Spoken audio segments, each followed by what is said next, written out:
Good afternoon, everyone, and welcome to our webinar today. We are delighted to have one of our partners with us, LeaseQuery. Abdi will be presenting on Don't Risk Non-Compliance, Understanding the New Lease Accounting Standards. And just as a reminder, we are recording this webinar and we will post it to our on-demand webinar library for you to review again or share with anyone. And you can find our library under our resources tab on our website at inovia.com. And we encourage you to ask questions during our presentation, so please feel free to type them into the questions box and we will answer them at the end of our session. So now I'm going to turn it over to Chandler first to kick off our presentation. Thanks, Angie. What's going on, everybody? My name is Chandler Watts. I'm the channel partner manager here at LeaseQuery. So I am responsible for not only the relationship between the two of us, but also just making sure that we are providing not only Inovia internally, but externally, folks like you, their customers, with everything they may need to know about our solution, the gaps we fill, anything else that may pertain to LeaseQuery as a whole. So a little bit about me. I've been managing technology partners for almost 7 years now. So I've worked for a few other independent software vendors, and as well as Cisco. Was a little more focused on distribution partners there, but have spent a lot of time not only in really Sage ISV integrations, but also Microsoft, Acumatica. So a little bit of not only on-premise ERPs, but some cloud-based ones too. So yeah, following the presentation, I will be kind of your main contact moving forward. Any questions about our partnership, LeaseQuery, next steps, if somebody is a good fit. Those are all questions that I can answer. But now I'm going to hand it over to Abdi. He is our account manager who will be taking us through the presentation today and touching on lease accounting as a whole. Thanks, Abdi. Take it away, man. Cool. Thanks, Chandler. Hey, everyone. Good afternoon. My name is Abdi. As Chandler has mentioned, I've been with LeaseQuery for about 4 years and some change now. My background is actually in lease accounting, but prior to that, I spent some time in the audit world before coming here. But I'm glad to be a part of this discussion today, and we have a good presentation planned for y'all. And what we'll touch on in terms of agenda items, just to kind of give you a roadmap, is we're going to start with understanding, our partnership in the sense of who LeaseQuery is and what we do essentially. And then we'll touch on the backgrounds in terms of accounting requirements. What exactly is lease accounting? Just a broad overview, a discussion of what the complexities of it are and why we're in the space. And then we'll also talk about day 2 accounting complexities, what happens after companies or organizations or entities do become eventually compliant with these new regulations. So that's kind of our task list today. And we're gonna go ahead and get started. So just to kind of give you guys an overview of LeaseQuery, our story, we've been around for about 10 years now. We were founded in 2011 by George Ozzie, who was actually a lease accounting expert himself, working for a Fortune 500 company, where he realized that there were some inefficiencies in terms of how organizations, or discrepancies or inaccuracies actually in terms of how organizations manage their leases. And then so that was one thing with the current standard, but down the pike, there was also coming a new standard. It would be the first overhaul of lease accounting as a whole in the last 40 years. And there was a lot of motivations for that, and we'll get into what the motivations for that were, but it was gonna be a transition that ultimately made it difficult for companies to comply with the hundreds or even thousands of leases that they managed and have to present in financial disclosure. So that's kind of been our mission over the past 10 years, to make simple, complex accounting simplified, and lease accounting is just one avenue in that sense. Since then, we've grown to 2,000 plus customers. We have a global presence in over 93 countries. We have a great retention rate, and we'll see as to why in a little bit. And if you guys want to see some of our reviews, or in terms of why we're rated so highly in the market as the flagship lease accounting product, then there are third review sites such as G2 that can kind of put some sense to the numbers there. So we are right now in the market the #1 rated lease accounting software, and that's based on reviews of customers. And who better not to ask, right? So these are accountants, these are technical accountants, CFOs, financial directors who have felt the pains of lease accounting compliance, both from an operational standpoint, but also from a financial reporting standpoint.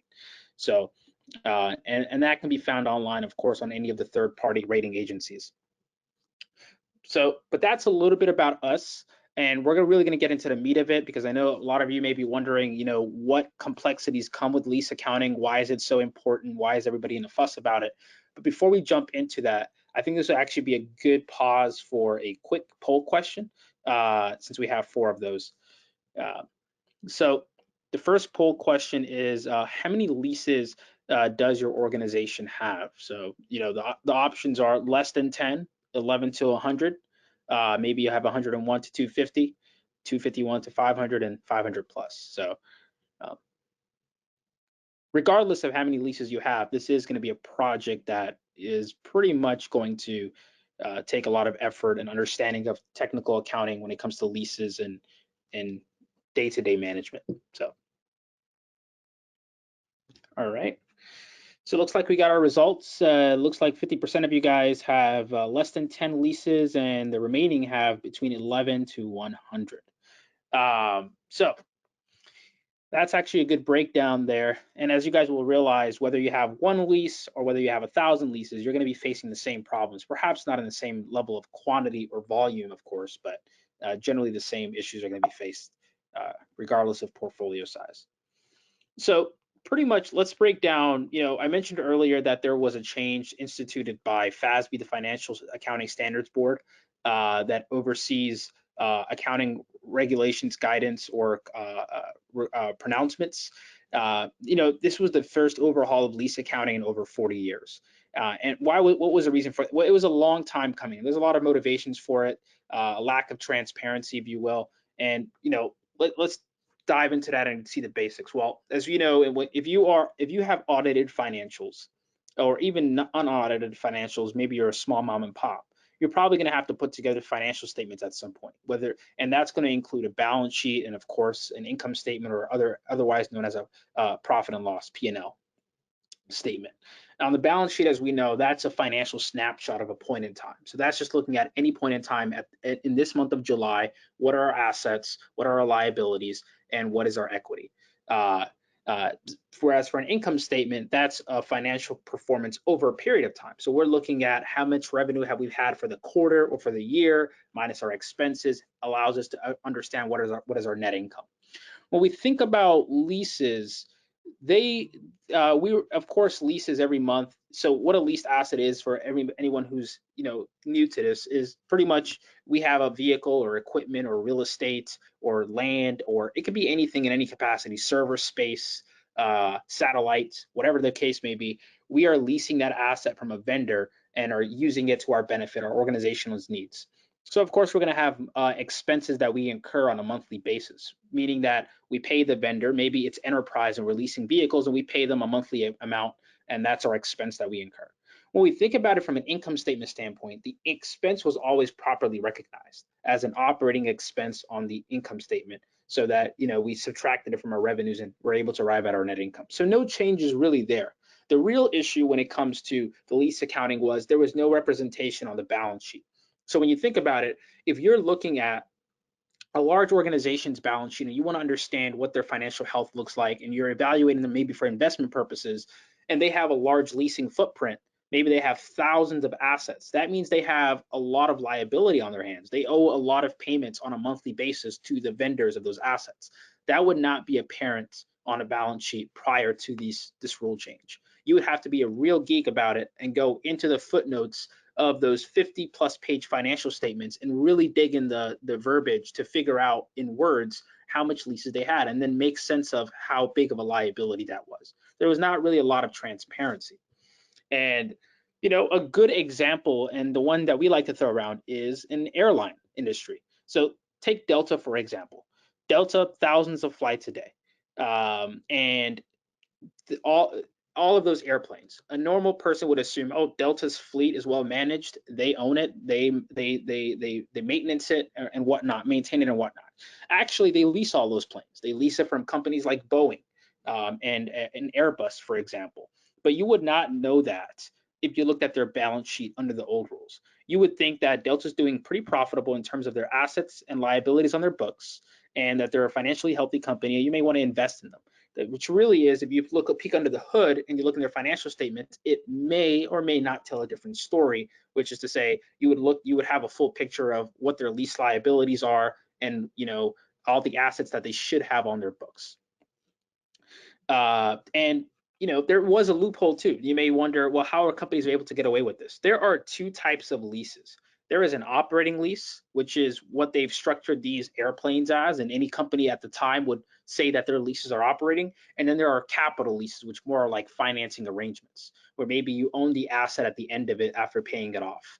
Finance leases or capital leases, as they're known historically, are on the balance sheet, but operating leases aren't. So when a company comes to the negotiating table and says, hey, we want to lease these assets, they'll structure it in a way, the terms, that they fall under the operating lease header, and therefore they're not apparent on their balance sheet. Everything looks better. There's not thousands of dollars, millions of dollars, trillions of dollars of liabilities that would be apparent to someone who's just looking at their balance sheet. So just to kind of expand on what I've just said, so there was no transparency when it came to that for the untrained eye. So essentially, rating agencies and investment banks who analyze financial statements, who are aware of this, they started reconstructing it and putting it in a way that made it apparent to potential investors, to individuals who rely on financial statements.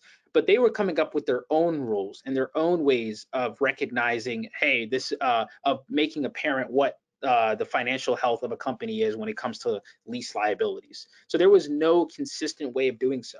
And that is why there was a need for standard regulation, standard guidance, which was brought down by FASB, the Financial Accounting Standards Board, that oversees public-private entities, the rules for them. And they brought these rules upon us, which essentially standardized the way of how all companies, all organizations, whether public, private, nonprofit, and even government, we'll get into the government sector in a little bit, public, private, nonprofit, how they all should account for leases. And that was a major overhaul and a major accounting transition as a result. So the board pretty much authored, as I just stated, a new way to effectively track and account for leases, not to only level the playing field, but to increase transparency. There are three key accounting standards. So there is ASC 842. ASC 842 is for public and private and nonprofit entities who have audited financials. So pretty much most companies out there, most government, most profit, nonprofit, government, non-government to say, private entities and publicly traded entities have to comply with ASC 842. There's no way around it. Now, there may be situations where some of their leases are not in scope, maybe they're short term, maybe they're low dollar value, but for the most part, everybody has to comply with this. And then you think about IFRS 16. That's for the international reporting filing companies. So this is not just a US rule change. This is a global rule change. So any company who has international operations, who has to comply with the international accounting standards too, they also have to have a new version of lease accounting called IFRS 16. And then there's GASB 87.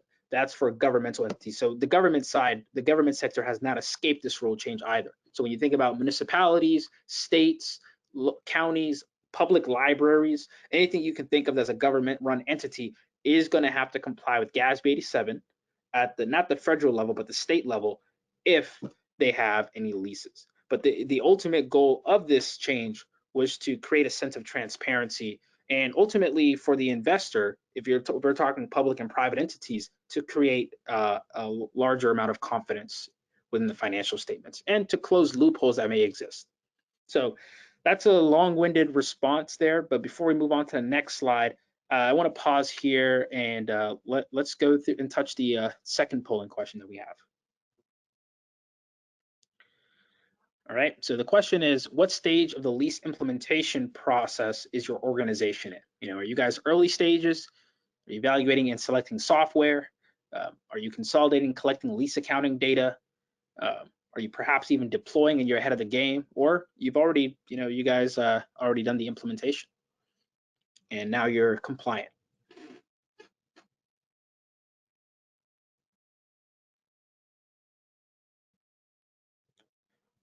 All right, so that closes the poll there, and it looks like 100% of you guys are complete in implementing the new lease accounting solution or standard. Wow, I got some go-getters out there. Cool. So I guess I'm speaking to the choir then, and we're talking about the complexities of this at the very least. But who must comply? So we know that public, private, and nonprofit fall under ASC 842. IFRS is going to be international, and GASB 87 is going to be state and local governments. Now, under ASC 842, it went for effective for public companies as of 2018. Private companies got 2021. Why the delay? Why this? Well, they got to cut some slack because of COVID. So COVID kind of saved them a little bit, gave them a grace period. IFRS 16 went into effect 2019, so all international reporting filing companies should have complied with IFRS 16 at this point if they're not a new company. And then GASB 87 went into effect last summer. So July, any fiscal year starting as of really July 1st, 2021. So that's essentially who must comply. But now we're going to go ahead and really dive into the benefits beyond compliance, because as you guys have kind of noted, 100% of you in that poll were compliant or completed an implementation of some sorts when it comes to lease accounting. So we're going to talk about the benefits beyond compliance, and we're also going to consider as we go along day two accounting complexities. What happens after the initial implementation, because it can be a whole other animal when we get to maintaining compliance. So when to ditch do-it-yourself, DIY. Excel is nice, but as we know, it does provide many limitations. There's, as the slide says, technological intelligence. Excel can't provide guidance-based guardrails for compliance. So, at the end of the day, I may be an expert in the guidance. I may know how to handle a certain accounting situation, but if I move on to a different role or I leave the organization, then someone else is going to inherit that project for compliance, and they're not going to be experts in it, because chances are the people who are experts in ASC 842 are the people who implemented it, not the people who are going to inherit it after the fact.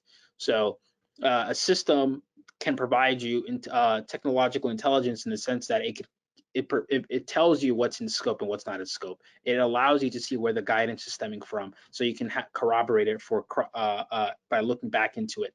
It allows you to perform analysis, and it automates some of the headache, the nuances of modifications, remeasurements, abandonments, terminations, any of the things that can happen, because we know that not all leases are going to be always static. There's going to be day two accounting requirements.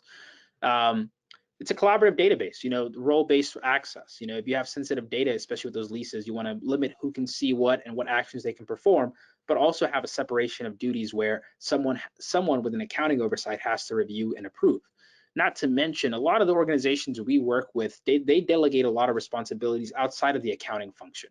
They may involve procurement and legal and operations, because they're the first ones who touch leases. So in effect, they could enter the leases and have someone on the accounting team receive a notification to review and approve. Because at the end of the day, lease accounting and lease management, there is a broader convergence now. Everyone is going to have to be more in the know in terms of what leases are coming off the books, what are coming on, because it does have a financial statement impact. And then your time and effort. You can't automate amortization schedules in Excel. You can try to build a macro, but that's not always going to translate, especially across all leases. There has to be a level of judgment in there. You can't automate the journal entries, and for sure not the disclosures. So instead of spending hours building a schedule, putting together journal entries in days, if not weeks, aggregating all the necessary disclosures, which can amount to more than 20 different items that have to be disclosed, having a system in place will automate a lot of that. And then, of course, we can think about a control environment. I touched a little bit about that, but once again, the leases that you're managing have a financial statement impact. Someone could come in relatively easily in Excel spreadsheet and break a formula. Someone could probably doesn't understand all the complexities of the calculations going on. So there should be a separation of duties first and foremost, and technology offers that. You can lock a spreadsheet, but if people who have access to it are don't have an understanding of what each formula is driving, then that can be an issue, of course, and that goes with anything. Audit trail. You want to have your auditor is also going to appreciate that, especially when they have a few of your leases as their control that they monitor year in and year out. And then departmental access rights, because once again, you can aggregate, you can have a separation of roles or responsibilities across different stakeholders, because the accounting team, as we all know, typically is the last to find out. We're the last to we receive a lease on our table one morning and it's been in effect for 6 months already. So that means we have to go through a catch-up journal entry. That means we have to do maybe a retrospect, a topside adjustment, and so on and so forth. So, providing access to other departments allows you to get ahead of the game, and when a lease comes in, set a standard process where all of them capture the necessary lease data, and then the accounting team could be the overall approval users who sign off on it. Collaboration. So I just I already spoiled this slide here, but there's an improved communication and workflow between departments. Leases exist in different capacities for different uses. IT, we can think about monitors and computers, and even something as small as a computer mice. We think about legal, and maybe they're the ones who are signing off on the lease verbiage and have overview of the contracts. Maybe they need to be able to reference the contracts for renegotiation. You think about accounts payable.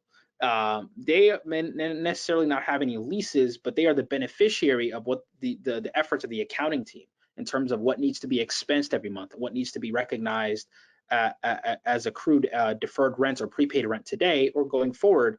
What portion of the payment is executory costs and what portion of it is base rent? Are we paying the vendors on time? Do we have a means of reconciling at year end? So that's all supporting the accounts payable function. Real estate, if you guys have a real estate footprint, that's going to be managing the real estate leases, and not just for accounting purposes, for operational purposes as well, managing and tracking the changes within those assets. And then of course, Treasury has a role to play too. They've had a role to play in the initial implementation in terms of coming up with a strategy for what rates to use, discount rates in terms of a borrowing rate or a risk-free rate.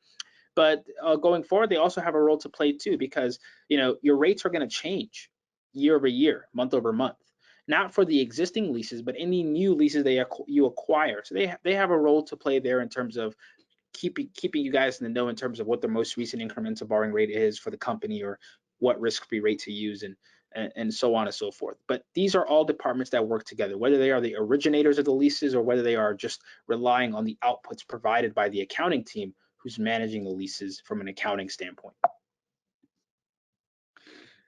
Separation of duties, can't stress that enough. I can set up an amortization schedule again once again in an Excel spreadsheet, but managing and maintaining that amortization schedule along with an audit trail, so that as the lease is modified or amended, as it's being early terminated or renewed, or whatever the case may be, there is some oversight. Someone has to review it and approve it. It may take a couple seconds, but it provides a wealth of saving time and effort down the line. And with the software, essentially, it should be standard functionality where it allows you to set up those workflows, and it notifies you when things are being in the queue and when they're completed and what needs to be completed. For example, we have a lot of clients who've come from Excel spreadsheets who post their journal entries for the month, but then fail to recognize the fact that some of the leases incorporated within that journal entry were being modified at that time, or not being properly amended, and that ultimately results in a topside adjustment having to be made, or a catch-up or an adjusting journal entry. Whereas if they had a system in place that was uniform, it would have notified them to the fact that, hey, there are 3 or so leases out of our portfolio of 25 leases that are undergoing some type of change, whether it's the operations team performing it, whether it's the accounting team handling it. But you may want to check out these leases before relying on the financial outputs, because as a financial reporting tool or a financial reporting function, accuracy and completeness is always going to be the top of the board. And that translates to restricting what people can see and what they can do. So if you involve auditors, of course, you want to give them audit view access. So where they can come in and reperform any of the calculations, go from the disclosures all the way down backwards to the source documents and supporting schedules from which the numbers are derived. Instead of having to set up a SharePoint with them and them requesting different items, everything is captured within one interface. The procurement team, they touch leases first, perhaps. Maybe they can go in there and start entering the leases on behalf of the accounting team. And the same would be for real estate function. Ultimately, if you're evaluating a solution, you want to evaluate a solution that serves multiple capacities of multiple teams. So the real estate team, of course, they're going to have real estate metrics, cost per square footage, critical dates, things that they need to report on that also should be managed in a full suite lease accounting solution. And then, of course, the other non-accounting departments, which may need visibility. So a tool like LeaseQuery, for example, and any other tool you're evaluating should potentially have unlimited user licenses so that you can delegate roles and responsibilities across the board. But now if you guys are under 100 leases, if you have an international, so you guys are, for the most part, everybody in the call is under 100 leases today. So you may not have that situation, but if it does present itself, well, where you have a pretty large decentralized footprint, maybe you have different entities, maybe you have different departments who don't need to see what other departments see. Maybe you have a cost centers who have statutory reporting, maybe, or even by a regional standpoint. So if you're an organization that has consolidated financials, but also tracks everything at a statutory level for different components of the organization internally, then having role-based access is going to be your best friend. Because what you can do is essentially say certain users only have access to certain parts of the portfolio. But in addition to that, you could say, I want to be able to report on a regional level. I want to be able to report on a cost center level. So you're not only getting your consolidated financials, but you're also getting it broken down in different levels of the org structure, since that's all embedded within a solution that you select. Now, one thing that we can't, and we'll go to a poll question after this, but one thing you can't stress enough is operational management of the leases. So lease management as a whole.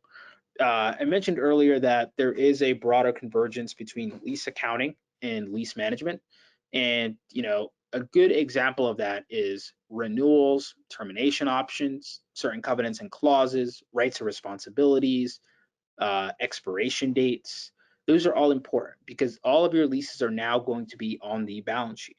So if you are relying on outdated processes, manual processes that are dependent on one or two individuals notifying you on time, then you're opening yourself up for accounting errors as well. Not just operational issues where you miss deadlines on leases and now have to procure new assets. So if you're looking at a system like a lease accounting solution, then it also should have the management of the lease as well. Critical dates is a big piece of that. You should be able to document any date sensitive item so that so you can have system generated preventative controls so that you receive notifications beforehand. Those are going to be automated over email, but also in the system itself, notifying the appropriate parties. And it also allows you to do custom ad hoc reporting. We have a lot of customers, for example, in our space, which set automatic reports that are sent to their inbox, maybe on a quarterly, monthly, or annual basis, that document things that they need to be on top of. For example, in the next 6 months, how many leases are expiring, or how many of our leases have an opt-out clause. One value add real life scenario that we've seen come here is when COVID happened and a lot of organizations got COVID-19 concessions or wanted to break out of their leases to see if they had an opt-out clause or force majeure clause. They found themselves reading through endless documentation trying to pinpoint which leases have that, which were our clients who were already settled in and had a repository of all their key clauses. Just ran a simple report, filtered for non-force majeure clauses, and pulled up the 7 or 8 leases that now gave them that opportunity to make a business decision. So, it's not just critical dates, but it's also key covenants and clauses and responsibilities that you want to be on top of and not having to try to be sourcing from different teams or reading through documentation. So from that, before we go into our next section, we're going to go ahead and do another polling question here. All right, so how do you currently plan to, or how did you comply with the new lease accounting standards? So options are Excel, purchasing a third-party software solution, other, I don't know what that would mean, but there is an option for other, or perhaps it doesn't apply to you guys. Maybe you don't have any leases. and that would be the lucky few.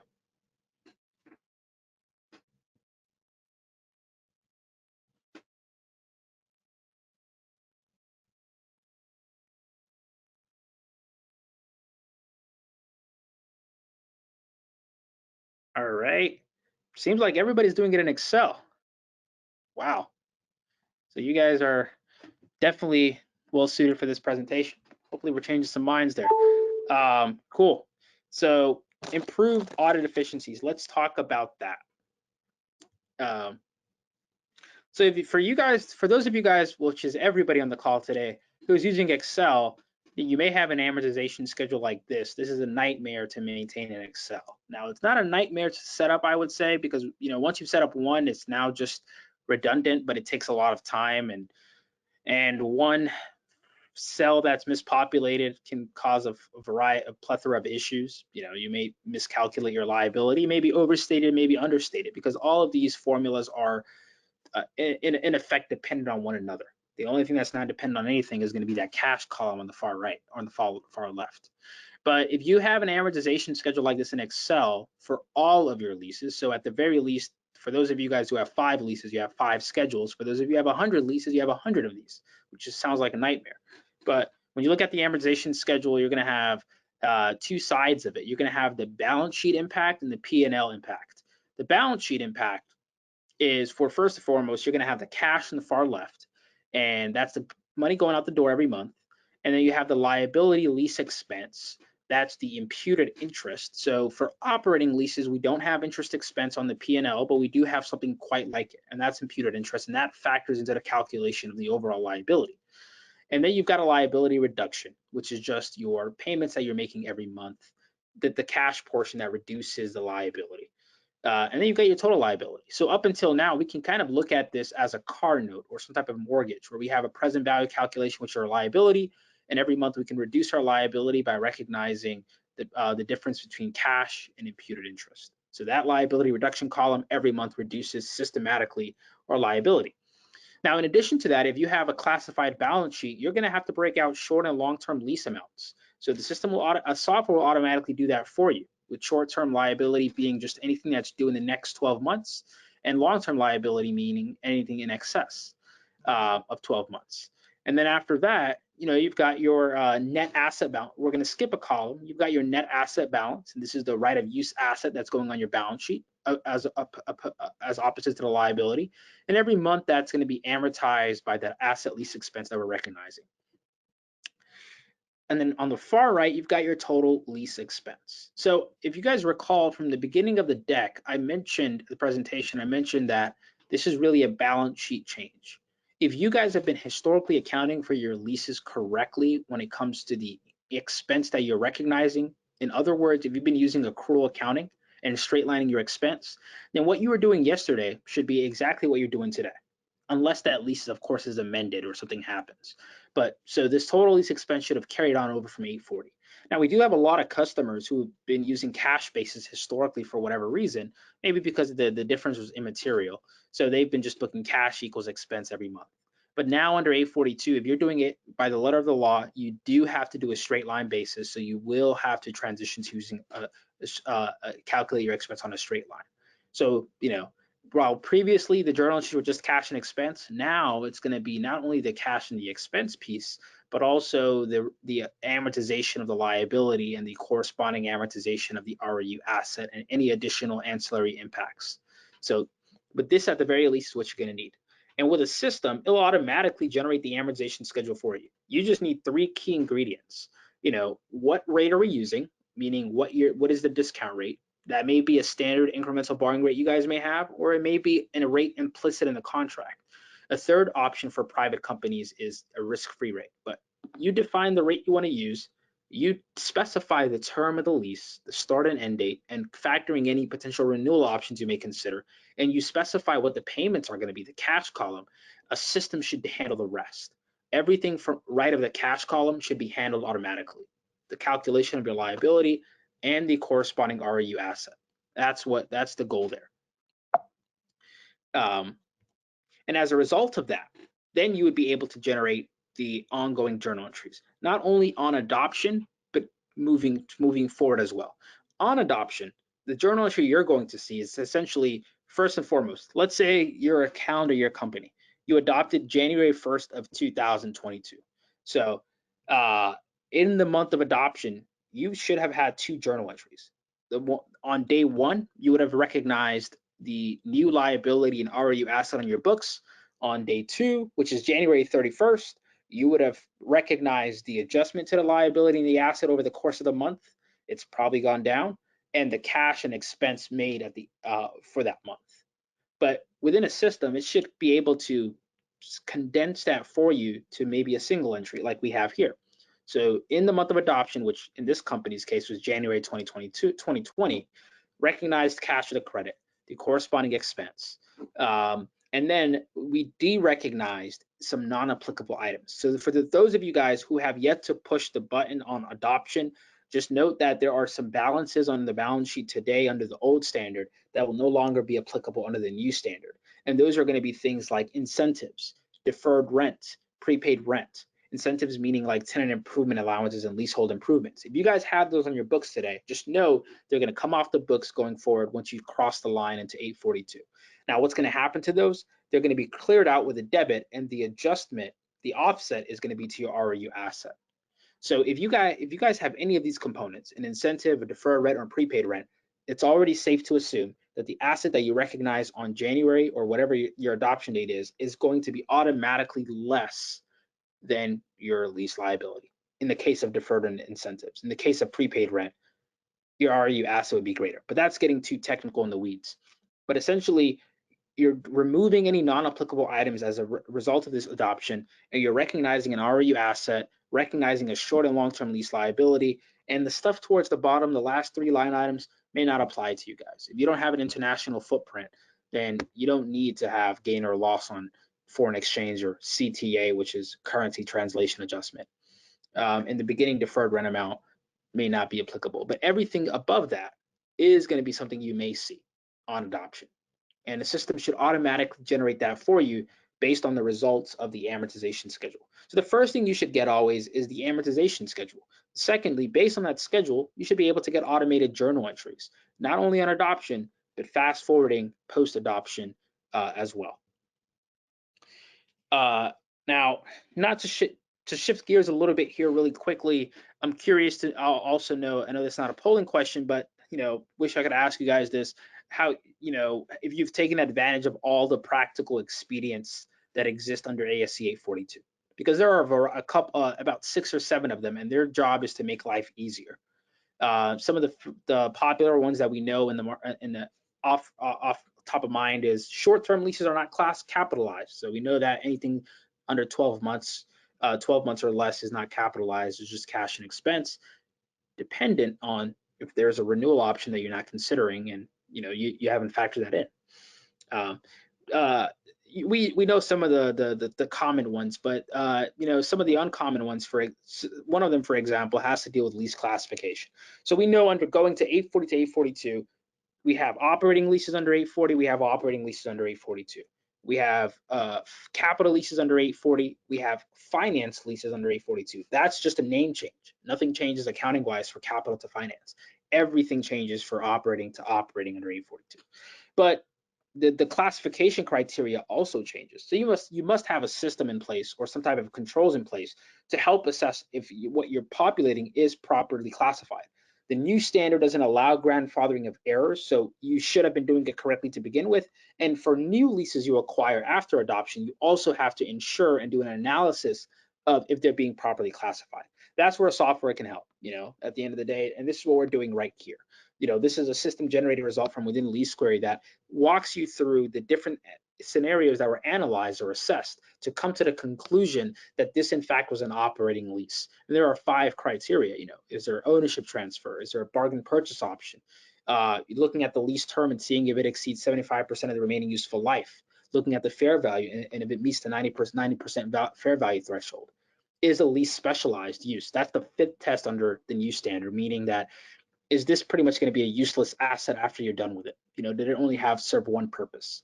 We're evaluating all that in the software. And the software should do that, and it automates it for you so that you're not maintaining in Excel a workbook that has a checklist of things that you're evaluating and the determinations and the calculations you perform to help assess that. You don't want to be doing that, but that can be automated. And then simple things like a document repository, that really is going to go very far for your auditors.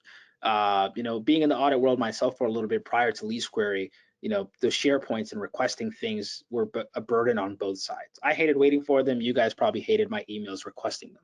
So, having everything in one single source of truth for document retrieval, for abstracting, for audit preparation, everything can be captured in one repository. So at the end of the day, whether it's journal entries for sampling, the account balances, the footnote disclosures, the audit documents, this amortization schedules, everything can be found within one point of reference.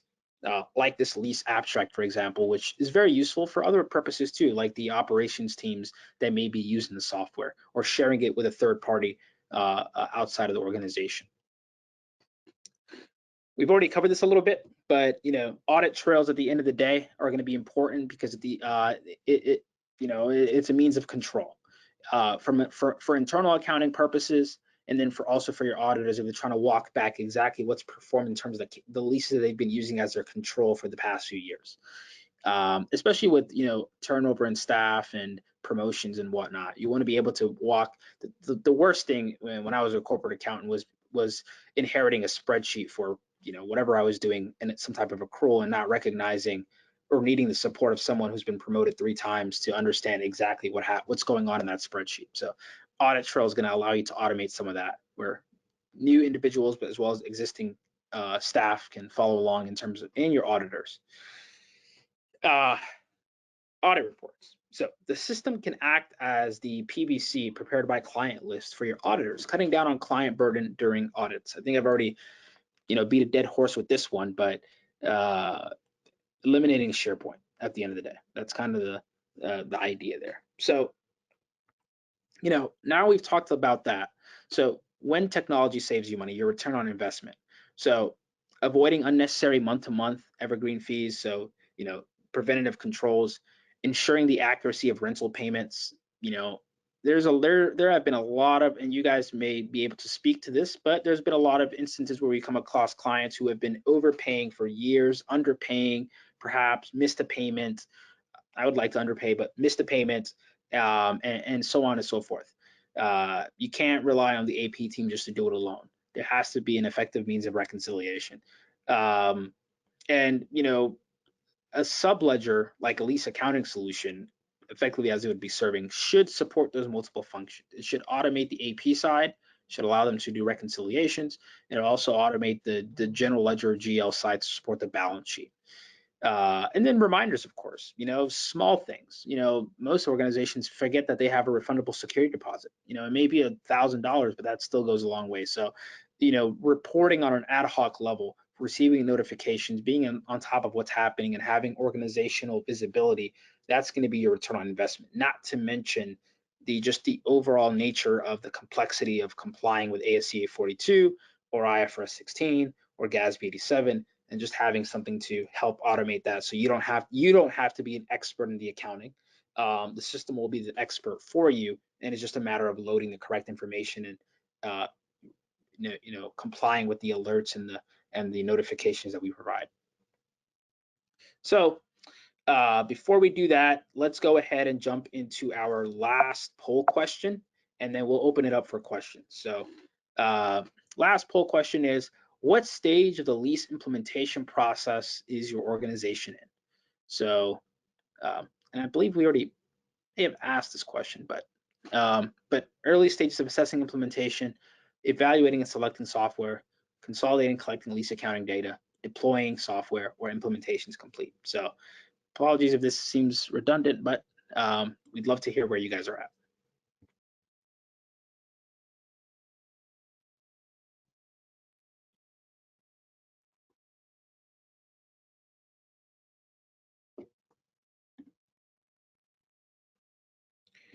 All right, and we have some time remaining. This was scheduled for an hour, so We're also open to hearing any questions you guys have, and you can send them over in the chat, and we can address them. If y'all don't have any questions and want to stick around for a few minutes, we could also give a brief overview of the product. Chandler, if you think that's a good idea.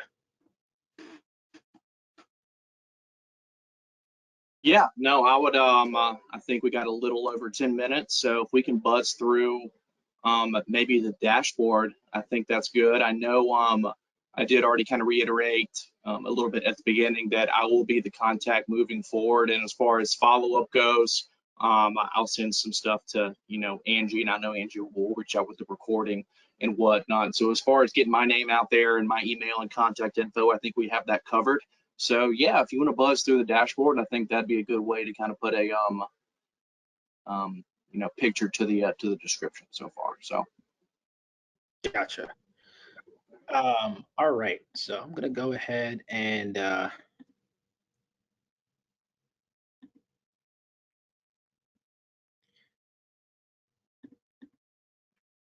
let's see here. Stop sharing screen.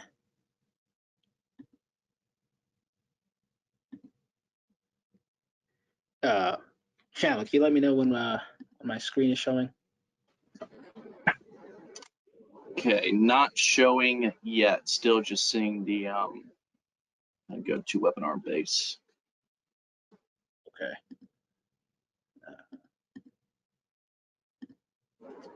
There we go. There we go. All right. So everyone, with the limited time we have remaining, let me just go ahead. We are a cloud-based solution, so in essence, all you need is internet access user credentials. This is the LeaseQuery dashboard that Chandler was referring to, and the purpose of it is to give you guys an overview of what's going on with your portfolio. So where are the assets located? What type of assets do you manage? Who are the primary vendors? Some unique insights that would help any individual who just wanting to get a glimpse as to what's going on, including your critical dates calendar, which everything you see here is also sent over email. So it's not something where you have to come in. We know lease accounting is not going to be the biggest worry or concern for you guys. It's all about automating it. So everything you see here is also sent over email correspondence. But this action required section is going to be the controls we talked about, your to-do list of sorts that will allow you to see visibly what leases are pending action items, which leases need to be completed or updated, and who's handling it. And the best practice really is just to make sure that everything is up to date. There are no pending action items before you go rely on what the software can provide. That would be your leases, your journal entries, and your disclosures. So when we think about leases, you could find any lease in the software that you manage or just search for it, and it would take you to a lease summary page. This is going to be your one-stop shop. You'll see all the general terms, all of the key dates and action items, all of your financial components of the lease, including where it's allocated in the organization and what are the payments that you make, whether it's base rent or common area maintenance. And more importantly, the amortization schedules you guys are doing in Excel, here is the system generated version of those that we looked at in the deck. So not only that, but all the supporting documentation and all the important key contacts. We talked about day two accounting. That's just a simple exercise of finding the lease in question, scrolling down, and specifying what type of change is necessary. Modifications are a tricky topic. You can click on modification, and as promised, we'll give you step-by-step examples you can select and actually reference the guidance. So you don't have to do a lot of that heavy digging. You don't have to go searching on the internet for how to modify a lease or how to true up your liability. That's all automated. It's just a matter of selecting what's applicable and carrying that out. We talked about the audit trail. That's all captured here as well. Each lease's unique audit trail. So that's a lease in a nutshell. This is going to be like a living, breathing abstract where everything that, whether you're accounting, operations, procurement, accounts payable, everything you need could be found within the summary of the lease. As a result of having that, you have your journal entries. This should be an extra. So a journal entry coming out of a software like LeaseQuery should be an exercise of less than 5 minutes. If you're spending more than 5 minutes, then we've got to talk. Something's wrong. But journal entry process, just come in and say, I need my entries. I need them for the month of July, reporting under US GAAP. I need it for all my leases. They're operating. We are the lessee. We need the total. And if currency is applicable, you can select currency. If not, you can disregard it. But automatically, it will generate the entries for you like clockwork. And it will give you those notifications, as we mentioned. to alert you to the fact that someone is actively making changes. Someone has not completed an exercise. You want to go back to the dashboard and check that out, but this is kind of your fail-safe. And if you scroll down below, it will give you a preview of the entries, so you can understand, how is it impacting my asset, my liability? Are we hitting a cash clearing account, or are we actually hitting cash? That can be all reflected. Your account strings, your chart of accounts, everything is going to be in the software. So ultimately, whether you have a direct integration with your ERP and click a button, or whether you download it to a CSV file so that you can upload a template, it's all going to be relatively easy. Entries, reconciliations of entries, because we're functioning as a subledger, you should be able to go in at any point and get an understanding of what your ending liability, what your current liability balance should be, and what your assets should be, and then compare and contrast that to whatever's in the GL and ultimately your trial balance all the way to the balance sheet to make sure that we're in sync. And that's automating that too. And then last but not least, you're getting all the reports out of this, all of the required disclosures. We talked about all the benefits of being able to build ad hoc reports for a variety of operational purposes and to assist in leveraging the needs of other departments. But if we're strictly talking compliance, I'll show you guys a quick peek of this.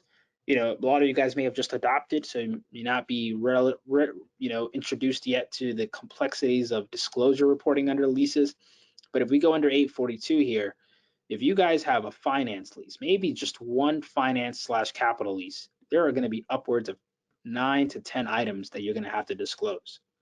Weighted average discount rate, weighted average lease term, maturity analysis tracking the maturation of your liability, interest on lease liabilities, cash flow reports, financing and operating cash flows, the depreciation or amortization of the asset.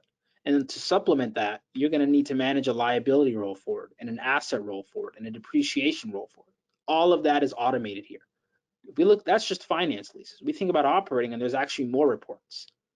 Cash flow reports, maturity schedules, weighted average reports, about the same amount of type, but they individually have to be tracked separately. Disclosures for finance and operating leases have to be presented on an individual basis. But how easy is it to run this? Well, it is just a matter of clicking on the report that you need. Let's say we need our maturity analysis, or maybe our operating lease cost. Scrolling down, specifying what period you need it for, maybe 1 calendar year, clicking run report, giving it about 5 to 10 seconds, and the results will be waiting for you here. So an effort that may take hours, weeks, I would say weeks, but hours or more than a week to aggregate, depending on your lease footprint, it's going to take less than a minute to provide for you here. So that's essentially the idea about that. Now, if you find it cumbersome to say, I don't want to run all of these reports individually. You may not want to run 20 plus reports individually. Then the system is also be capable of providing you with a complete disclosure summary. Which I already have one here. So let me show you guys really quickly, since we only have 1 or 2 minutes remaining. The operating lease cost, I just ran that about 30 seconds ago. So I ran it here, and I can see the results below, but we can also export directly to Excel to get an idea of how that would look. But at the same time, here we have it. So we have it broken down by asset, and you can scroll to the bottom to get an understanding of what the disclosure balance should be. So it's functioning this way so that your auditors can pick samples of leases, but you guys can also just find the actual disclosure balance. Operating lease cost is just tracking the operating expense incurred for all of your lease portfolio for the entirety of the year. So this is pulling from each lease. Now, if we go back here, we can go back to report results, and I'll just quickly run the complete disclosure one. And essentially what it provides you run it for 1 calendar year, is it spits out for you those 20 or so items that you needed to present, consolidated or aggregated for you, for both finance and operating leases. So you can just plug and play, or export this to Excel rather, and it's actually going to be a workbook. And in that workbook, you not only get the cover sheet, but you will get all the supporting details behind it. And that's also to help your auditors, but also to help you guys in leveraging it when you're doing your due diligence. So that's pretty much it when we think about a systematic process for managing compliance It's all about automating every aspect of it: amortization schedule, day 2 accounting, journal entries and reconciliations, disclosure reporting, and the like, but also having a single source of truth for other departments and resources to leverage internally, because lease accounting is not going away. It's just going to be harder and harder to manage in an Excel spreadsheet as you continue to acquire leases or make changes to existing leases. And that's about it. I'll turn it over to you guys, Chandler, Angie, if you guys have anything else to note before. No, yeah, appreciate it, Abdi. I think the only thing to wrap up is just know we will be reaching out, with just information on kind of what we presented, some more functionality as far as the product goes. And, if you have any questions at all, don't hesitate to reach out to Angie or myself. It's some stuff that we can work through together. And if there's any other things that you would like to see or have Abby demonstrate, that's absolutely a call we can get scheduled too. So yeah, just thank you everybody so much for your time. Abby, thank you. Angie, everyone at Inovia as well. And if there's anything else, Angie, I'll let you close us out. All right. Well, thank you both. And I just want to ask if anybody has any questions that you would like to have Abdi or Chandler address. Now's the time to get those in. Very good presentation. I hope everybody got a little bit of takeaway from that. All right. Well, it doesn't appear that there are any questions. If anybody has any questions after the fact, please reach out to your Inovia customer engagement specialist, and we will get those questions addressed for you. Or you can contact Abdi or Chandler at LeaseQuery. And I just want to thank everyone for attending today, or if you're watching on demand, we thank you for taking the time out to join us. And you can check out our website for more of our upcoming events, and that's inovia.com/events. And you can also check out our training workshop page. We have a variety of workshops for you to check out and read over. So pick the one that fits your role and get registered for a training workshop. And if you haven't heard the latest Inovia Conversation podcast, we have a library of podcast episodes for you to listen to on our podcast page, and that's inovia.com/podcast.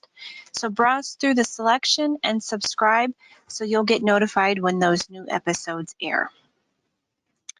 And don't forget about our conference page, inovia.com/conferences. And Inovia will be attending Dynamics Con Live in San Antonio, Texas in September. So make sure you read up on all the details and register with the discount code that's on the site. All right, well, we thank you again for joining us, and we look forward to seeing you again soon on another Inovia webinar. Take care, everyone. Thanks, guys.